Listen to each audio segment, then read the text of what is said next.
My parents fed my sister's kids expensive takeout, told mine to eat scraps, so I made one call, and chaos erupted.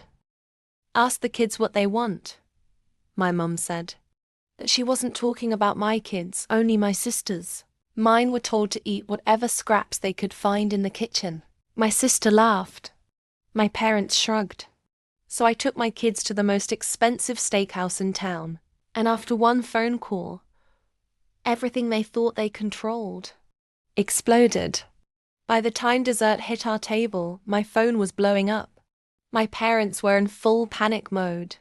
I'm a single mom of 2 amazing children, living in Chicago. I work hard, never ask for favors, and show up for everyone, especially family. But apparently, that loyalty doesn't go both ways. We were at my parents' house for a casual Saturday. The plan? Order food, hang out.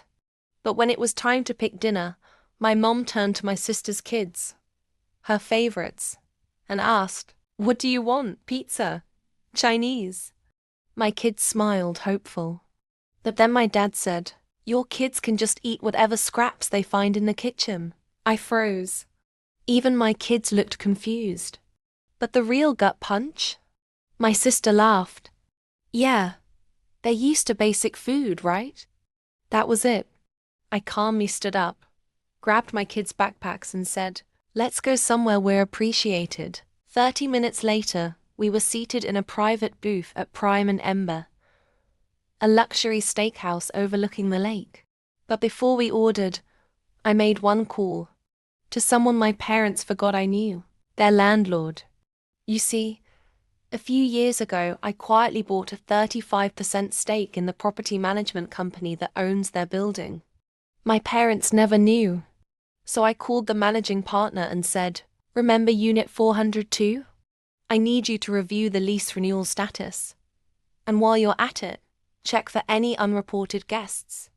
I believe someone's been living there unofficially, because my sister, she and her kids have been secretly living rent-free in my parents' condo for months. A direct violation of the lease agreement." By the time the steaks hit our table, my phone lit up. 20 missed calls, 14 messages, all from my parents. The texts? "Why would you do this? The landlord is threatening to terminate our lease.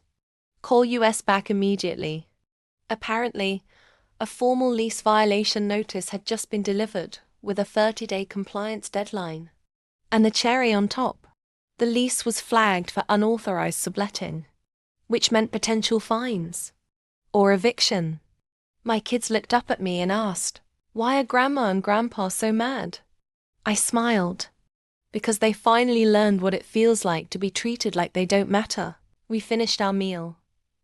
No rush, no guilt, just laughter, dessert, and dignity.